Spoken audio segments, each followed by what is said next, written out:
So welcome everyone. This is Alex from Breathing Cold, and I am very excited for today's talk. We are going to have Bob Chugani. I hope I'm not butchering his name, who's going to share with us all about heart-brain coherence and HeartMath Institute and what they do there. So he's passionate about breath work, about hacking ourselves. And in this conversation, I like to bring people that bring something to the conversation, whether they bring it from a spiritual, mechanical, scientific. It's great to hear all perspective to the breath and see how we can use the breath to serve us. So brain coherence. and now you want to close it? Okay, here we go. So welcome, Bob. How are you? I'm very good. Thank you, Alex, for having me. Fantastic. Fantastic. So, just for everyone to know, I've spent my maybe 3 hours this morning with this thing on my ear and measuring how I was doing, and I sucked. I was in the red, I was in the blue, I was struggling to get in the green.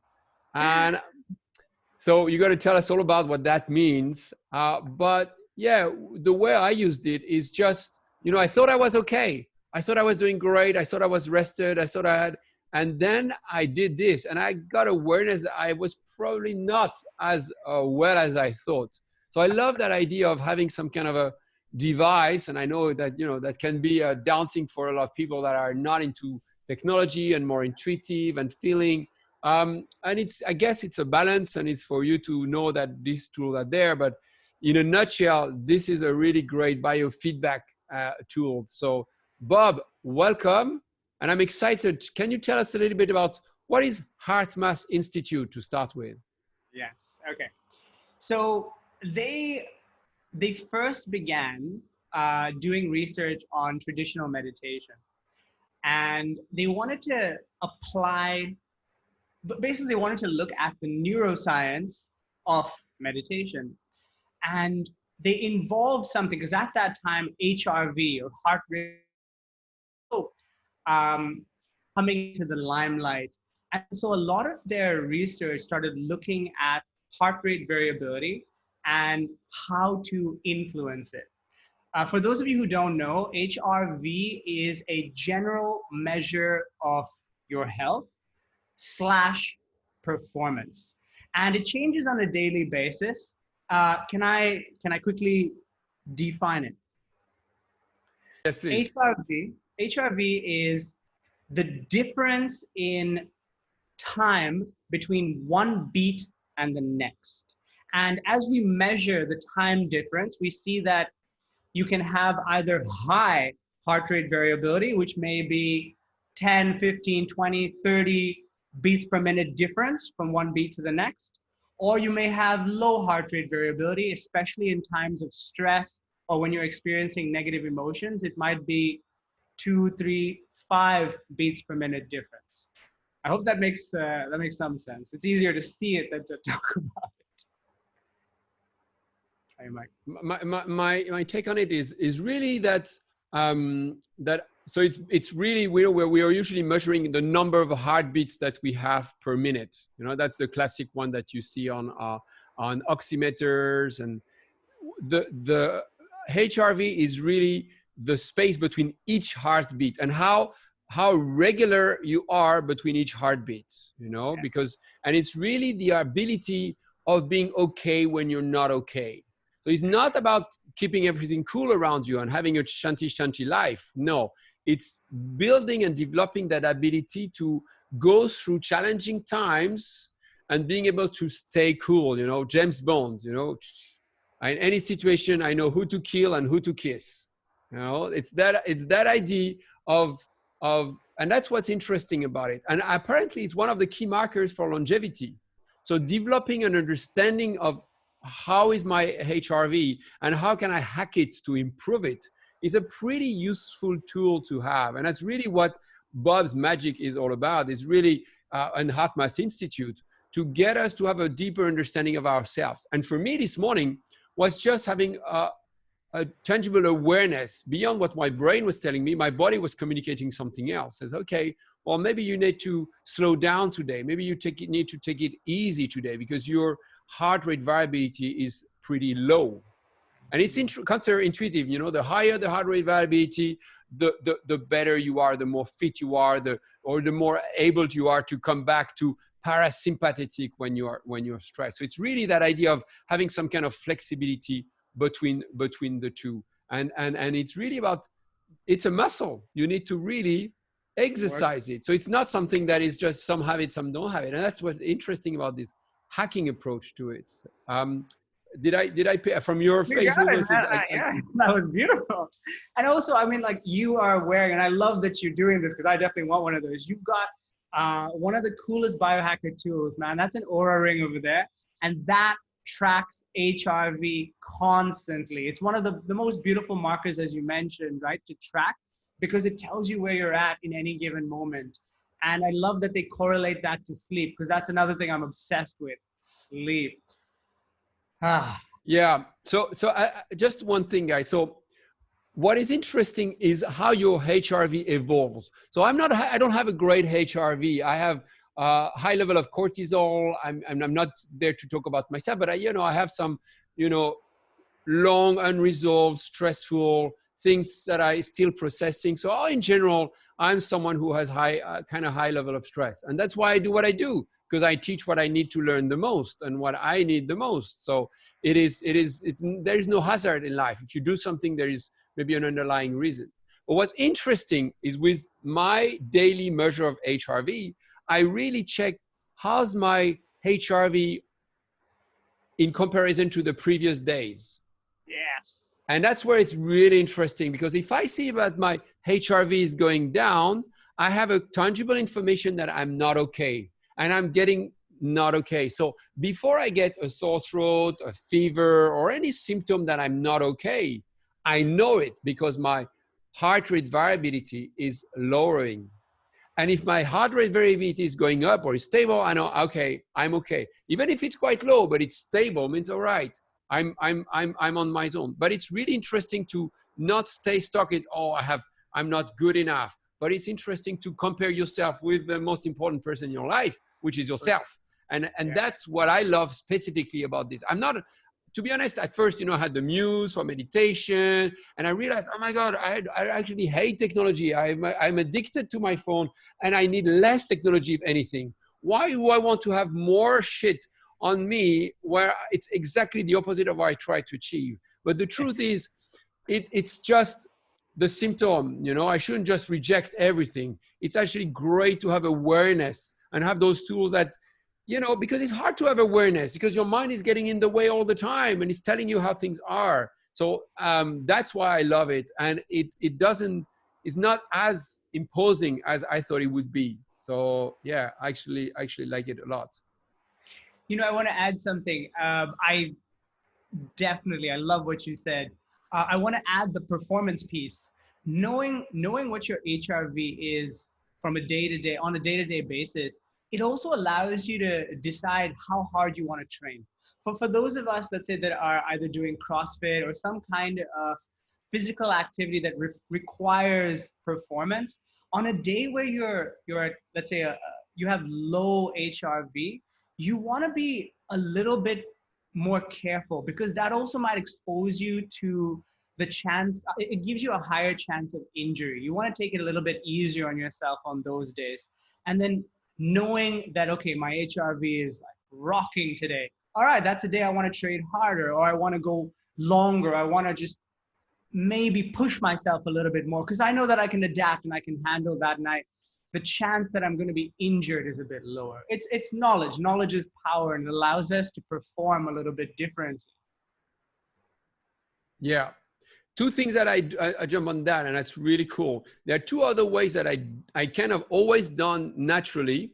I mean, naturally, I have the conditions here, but if you're in a cold country, you can do it. First, almost every day I take an ice bath. And every day my ice bath is different. Actually, the ice bath is the same. I'm different. So depending on how I feel, I'll be either being, okay, cool, it's easy, I'm loving it, I'm happy here, and I can stay forever. Or after a few seconds, it is a struggle. So I'm getting like a kind of a communication from the body of how I feel today. The other way to do that is measuring my breath hold time. And I can feel the same way, if my CO2 tolerance, my ability to hold my breath for a while varies, it gives me a good feedback on how I am. And there is a cool test you can do. It's called BOLT, BOLT score, measuring your breath hold until you feel a physical urge to breathe. And I found that the BOLT is often extremely accurate and tells me, okay, so again, it's not about your absolute number and comparing yourself with others, but just having an awareness, okay, this is when I'm super fine, this is my BOLT score, this is how I feel in an ice bath, and now this is how I am doing today. And that gives me exactly what you said, that feedback. Because again, the brain might want to power through, but the body's gonna pay the price if you do. So that idea of, listening to the body makes total sense all of a sudden, and I can sense, I'm on day 7 of coconut juice fast. And I feel really great. I have a level of energy, but I also feel that, it's releasing cortisol. I have the stress hormones released as well. So I have endorphin, adrenaline. I feel much stronger. I'm not tired in my workouts. I'm not tired. But overall, I do feel that the system is also telling me, hey, so I'm experiencing all these at the same time. It's quite a ride. Why did you decide to do a coconut juice fast? This is surprising. Can you tell me more about this?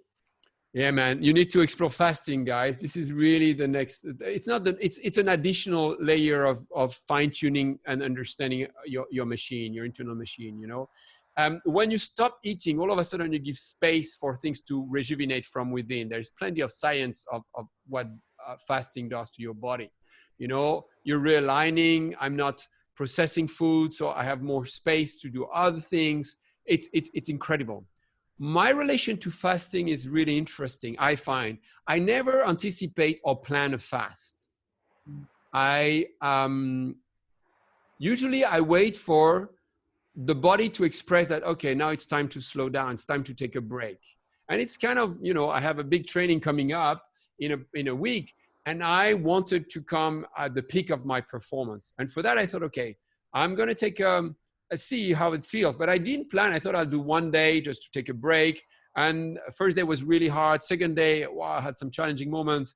And after I arrived to third day, it became extremely easy. And I have my kids with me, so I'm cooking for them. I'm taking them to get ice cream and cut pizzas and all this stuff. And really, I realized, okay, now I'm good. I can do everything without being triggered, desiring anything. And it's, I am someone who's, again, have high cortisol, and I tend to be high energy. It got me to slow down and forced me to slow down. And I feel it. I was leading a group of mindful business owners in quite a large group on Friday, and I was just chilled. Also, I became less reactive. So things that were happening and triggers, I was being able to handle situations in a much more conscious way. Like I was really, like I had a stressful message just before our call, an hour before. And I could just feel the rush in my whole body. But because of the no food, I really felt it. So I just paused, I breathed, I was feeling, okay, what's underneath? And then I had clarity on what to do with it. So it was really just, I find a really nice way to just be with myself. That's it. Love that. I can't say that I can compare, because obviously like going 24, 48, 72. But what I do is I have an intermittent fasting practice. And so I like to keep my window small, my eating window. And I totally agree with you, especially with the way that the mind works. It's amazing. Having like performing anything on a somewhat fasted state is just such a hack. I love it. Yeah. And it's the same with the breath hold, breath hold, kumbhaka in pranayama, it's kind of the same. It gives space for rejuvenation. Dead cells are getting killed, it's a ton of it. But hey, man, you're the hero in the room. You're the one I'm interviewing. So let's go back to you. But I honor you for asking these questions, and thank you. Now, tell me a bit more about what we are doing with this little gadget that I got from you. So tell me about the heart breath coherence that we are creating. Tell me a bit more about that. Okay. So I think, as you definitely know, the um, the heart and the breath, the nervous system, they're all connected. And so what I love about this device is that, first of all, yes, it's just a heart rate monitor. It picks up on the heart rate. And then you connect it via Bluetooth to an app, which uses an algorithm to calculate HRV. And based on that, you can see how aligned the heart, the mind, and the nervous system are. You get your baseline. You then, and the thing I love about biofeedback is that it's instant, it's in that moment. You then have the ability to influence this. I can then alter my breathing patterns and watch the screen, watch it in real time, and see how my breathing patterns are affecting my heart rate variability. And based on that, I get an estimate of my level of coherence. Coherence in physics is just optimal functioning of parts within a whole. And as we all know, our body is made up of so many subsystems. Every single cell is a subsystem within an organ or within itself. And everything in the body works on signaling. When we get into a state of coherence by altering our breath, bringing our heart and our mind and our nervous system into alignment, everything starts functioning so much better. And so that's in a nutshell what the device is measuring, giving us feedback on, and teaching us how to alter over time. We're not stuck with our HRV. I mean, okay, we wake up, or in any given moment, we have a certain kind of HRV. It's high, it's low, whatever it is. But this device gives us the power to learn how to improve our HRV so that we can perform better. Amazing, amazing. And it's really a way to go deeper in your meditation. And the meditation is there's clear, again, science and the power of meditation. And once you're in that, you slow down your brain waves. Again, it's heart, brain coherence. You know, you're really aligning it all. And I love in the software, I'm recording now so I can show you guys how terrible I am, that, you know, it's really that idea of aligning yourself to a set number of seconds for an inhale, set seconds of an exhale. There is a like kind of a golden number. Like if you have 5 to 6 breath cycles per minute, then you're entering to that coherence. And that's how you want to operate. And the idea with training yourself with this device is so that you, after a while, don't need it and you just do that unconsciously. And unconsciously, you get into that, whatever you're doing, you get into that rhythm. So it is pretty cool and gets you into that state. So can you take an inhale for 5 seconds? Can you take an exhale for 5 seconds? And can you sustain that? And when I teach breath work, or I facilitate breath work, sorry, I like to get people to spend 2 minutes doing this breathing after they've done all these contraction, this breath hold.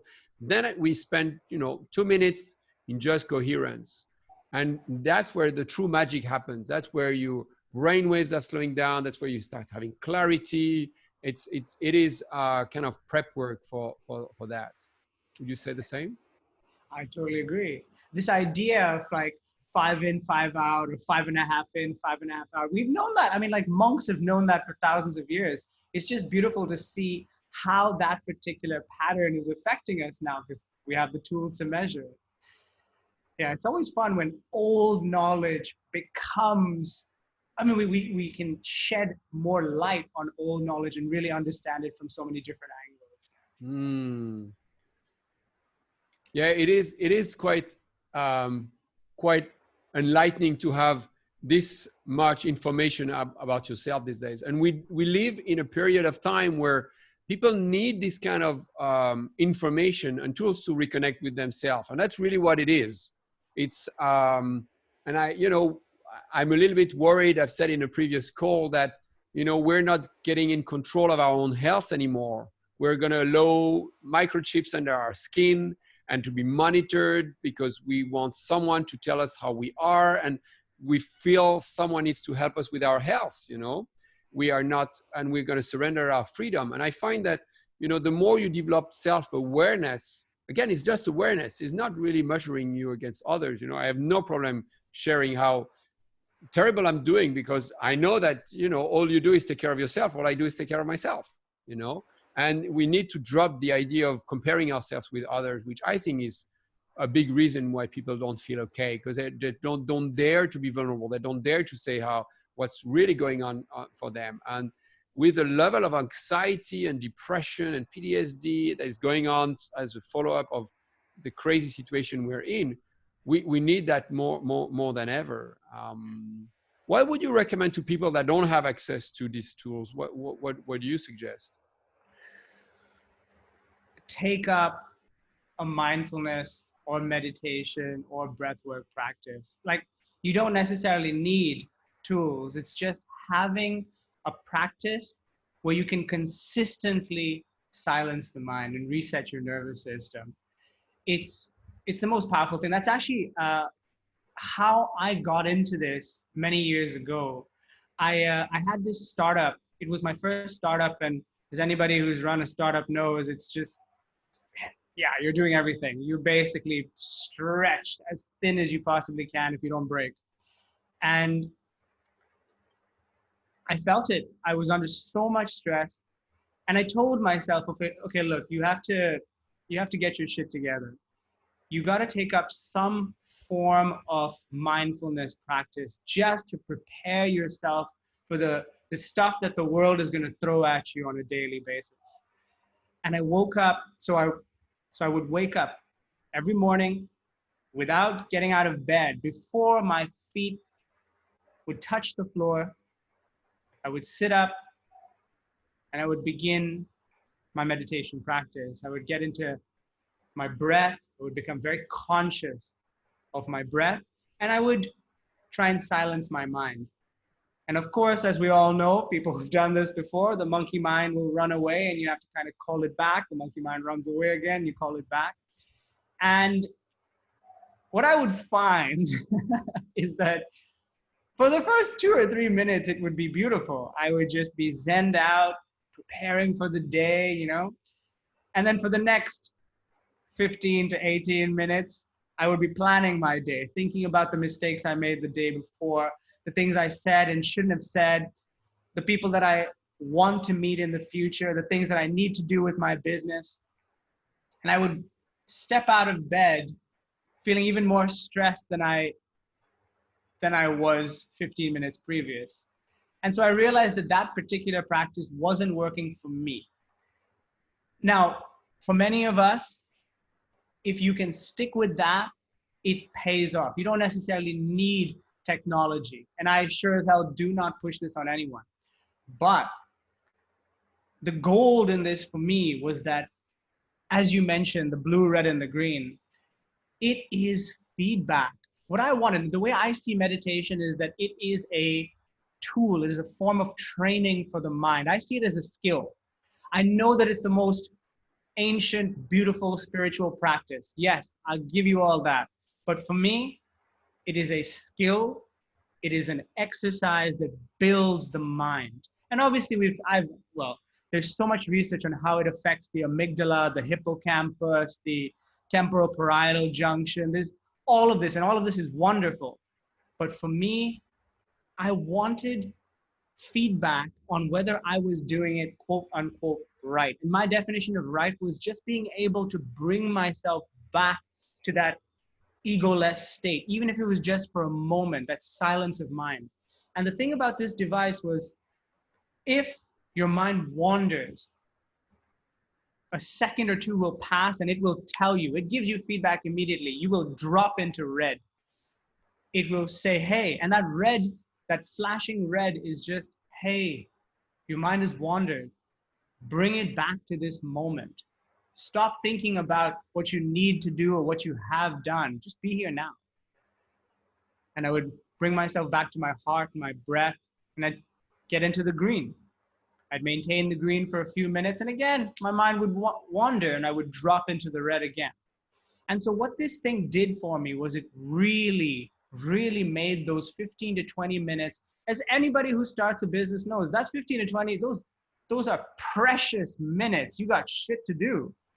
But it made those 15 to 20 minutes so effective for me. I felt prepared. I felt energized, able to adapt to whatever the world was going to throw at me that day. And that's why I stuck with it. Yeah, man. I hear you so much. That's, you know, guys, when you are asleep, your brainwave is slowing down. When you wake up, your brainwave is not completely active yet. You know, you're in theta, you're not completely, you're between sleep and awake. You know, you say, wow, don't talk to me yet. I don't have my coffee. So just give me space. And, you know, this is the state where, you know, a hypnotherapist will get you through his work.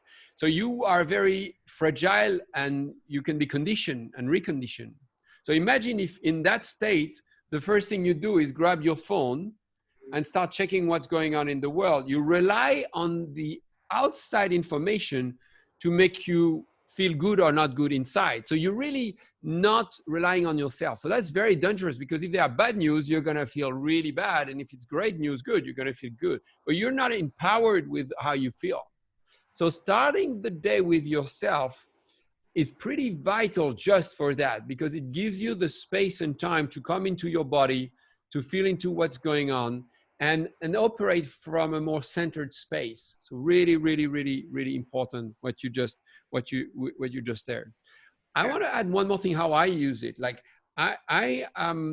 whenever I feel that I have a stressful experience, I receive that bad message, I put it on almost as a way to be clear on it and bring myself. So now, you know, I have that color thing. I need to bring it back to green. So it's more, okay, now let's go back to green. So I have like kind of an effort, and, you know, I stay in red most of the time, but just the conscious effort to focus on my breath, to focus on my heartbeat. Sometimes I do an inner body meditation where I would feel, you know, how does my body feel on the bed? If I'm laying down or sitting, how's my sit bones? And just bring back to the body kind of help me get out of this, oh my God, I want to run away, I want to escape, I'm not safe anymore feeling. So that gives me the space for it. But you're right, this is for beginners, you know, but if you're an advanced breath worker, this is all easy peasy for you. But I find that doing nothing is it's the hardest thing.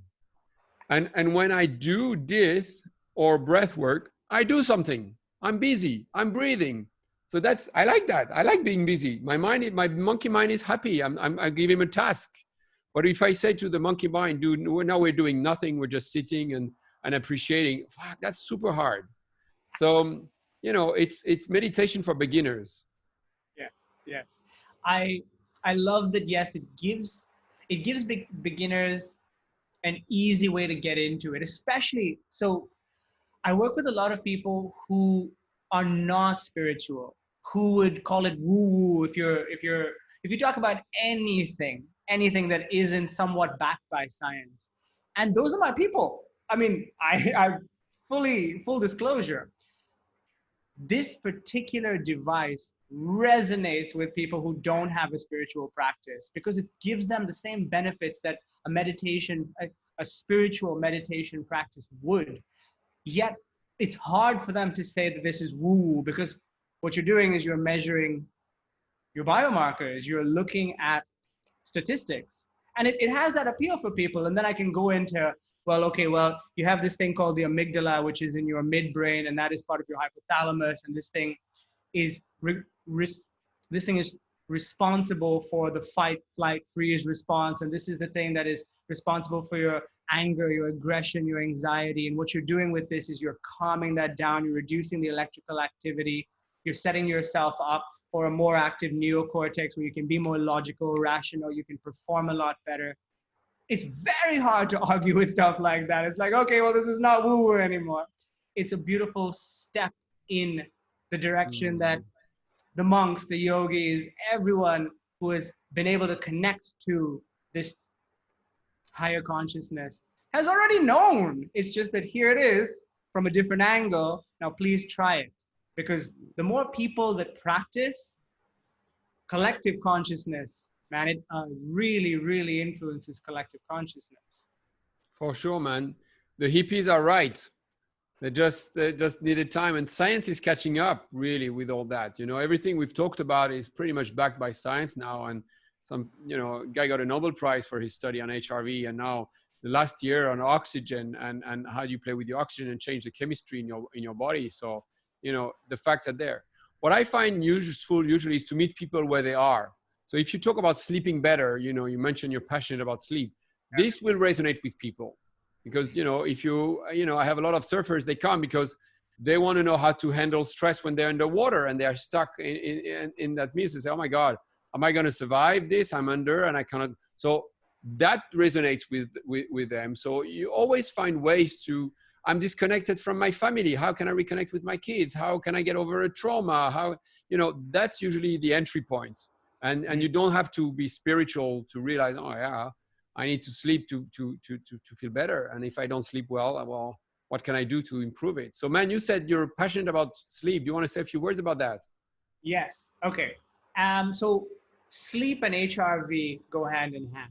You will notice that on a day where you've gotten good quality sleep, and I will define that, on a day that you've gotten good quality sleep, your HRV will be high. You'll have rock star HRV, adaptable, able to handle whatever life throws at you. On a day where you've had shit quality sleep, and I will define that too, your HRV is just, it's almost flat. It's just very, very hard. And people have had this kind of experience. You snap, you say something you didn't mean to say, you do something that you regret. Everybody's had experiences like that. Now, when I define good quality sleep, it's not about the time. Of course, there is a minimum. You want at least 6 to 7.5 hours of sleep, 4 to 5 sleep cycles. Each of them are about 90 minutes. But good quality sleep to me is more related to the time that you made yourself available to sleep availability. So when we look at when melatonin and human growth hormone are actually released based on our circadian clocks, it tends to be between 10 p.m. and 2 a.m., which means that we want to be in bed already in light sleep before 10 p.m. So going to bed around 9:30, which I know most people will be like, yeah, that's ridiculous. I have a life. There's no way I can do that. But making time for that even once a week, because that's you time. That's time where you repair, you regenerate, you just fix things that need attention. Going to bed around 9:30 and dropping into deep sleep around 10 p.m. That is high quality sleep. Now you can go through 4 sleep cycles, that's about 6 hours. You can go through 5 sleep cycles, that's about 7.5. You can go through 6 sleep cycles, that's 9 hours. All of that is beautiful. But the time that you went to bed, take advantage of that. Human growth hormone gets released between 10 p.m. and midnight. If you're not in bed by then, it costs you. Human growth hormone is responsible for tissue repair and maintenance. So we have skin tissue, that's what makes us look youthful, and muscle tissue. It preserves and helps us to build muscle tissue. Melatonin, which is the body's most powerful antioxidant, gets released in huge amounts. We're comparing droplets to bucketfuls between 10 p.m. and 2 a.m. Melatonin is responsible for neutralizing cell damage, repair. It even has anti-cancer properties or anti-tumor properties. There's so much that melatonin does for us. And supplementing doesn't get us anywhere near that. We want endogenous, released by the pineal gland, melatonin on a nightly basis. Good stuff, good stuff. So the thing with melatonin, guys, it's also related to the body temperature. And that's why we like to sleep in a cold environment. We sleep well. Your AC, it's super cold, you sleep well. If it's all hot and sweaty, you have a bad sleep. So one little hack, take your ice bath if you have access to an ice bath or a cold shower before you go to bed. You reduce your body temperature, you increase your melatonin level. So that's one. True. That is true. The second thing is, in the morning you need to be active. You have a lot to do. That's where you have the highest level of cortisol. So your cortisol gets released in the morning. That's also so I just want to show, since we are all being technical, I want to show you what I'm getting with both your device and the Oura Ring. So that's, let me improve the light. Tuck, tuck. So that's last night for me. So people, I had a great night. I have a crown. I'm very happy when I get a crown. I get 92, above 90s is really good. And it goes into quite detail of how was the night, So I get, how long was my deep sleep? How quickly did I go to bed? And guys, it's really accurate. When did I go to bed? And it's exactly what you said. I went to bed very early. Before 9 o'clock, I was asleep. And you exactly what you said. Look at when was the deep sleep. That's melatonin Look release. at what happened before. Yeah, before midnight. What happened? All the deep sleep was there. And the cycles were much shorter after that. So that's really useful information. Tells me about and rate, HRV. And what's interesting also is to have that idea of comparing yourself with yourself on a weekly basis.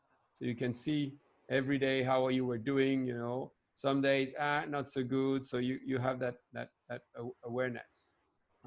So really, really cool. And then I just want to show your app. Oh, it's not your app, but so here we have this amazing measurement of what's happening right now on my ear. And you can see the little ball here telling me, 5 seconds in, or about maybe a bit longer, 6, 7 seconds in, 6, 7 seconds out. You can play with it and increase it. That thing is called the breath pacer. And yeah, for people who are just starting out, that's such a powerful tool because it teaches you just by following it to maintain that 5 seconds in, 5 seconds out pattern. You don't even need to think about it. You don't need to count it. All you're doing is watching it and synchronizing the breath to that.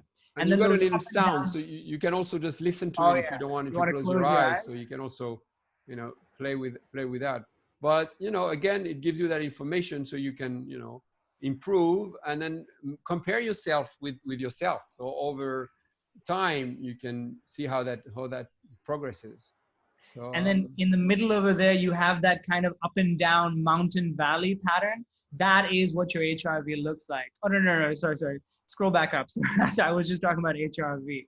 Yeah, so that the white pattern, the white background and those mountain valleys things, that's where your HRV is being measured, and you have instant feedback as to what your HRV is. And as you can see, it's moving up between 65 and 70, 75 and 80, which is decent HRV. And as you get into that pattern of breathing, you'll see these huge peaks and valleys where you're really, really increasing your HRV over time. And then when you scroll down, you have the red, blue, and green pattern over there, and that is where you're measuring coherence. That is how you move through low or medium or high coherence over time. And then right down at the bottom, that is where you're looking at brain waves. You can see that there is this, and by the way, I have to give you a caveat. This is an estimation of brain waves. It's obviously not a muse. There are no electrodes on his head. So it's taking his HRV and calculating. So roughly the light gray area is the alpha zone. The dark gray area on the right is the delta theta zone, or the low frequency brain waves. And on the left, we have the beta range. And then obviously below that, you will see his average heart rate as he's talking to me. There it is. That's a beat per beat minute. Cool, man. So yeah, that's great stuff. So we'll put all your information in the notes for people to reach out to you, connect with you, work with you. Is there anything else you'd like to share with everyone? Thank you for having me, man. I really, really appreciate this. It was wonderful talking to you. No, it's lovely to connect with you again. Lovely to work with you. That's what I love about this conversation, is just bringing people that have a relation to the breath and bring it their 2 cents. And at the end, try to make a positive impact in the world. And that's what we all share. And that's what's beautiful about this community. So thank you, Mr. Bob. Lovely to connect with you, everyone. Feel free to watch the other conversations. And if you want to reach out, comment, tell us what you think. Everything is open. Don't hold back. And if you know people that you wish I interview, just send them my way. All right, guys, have a great day.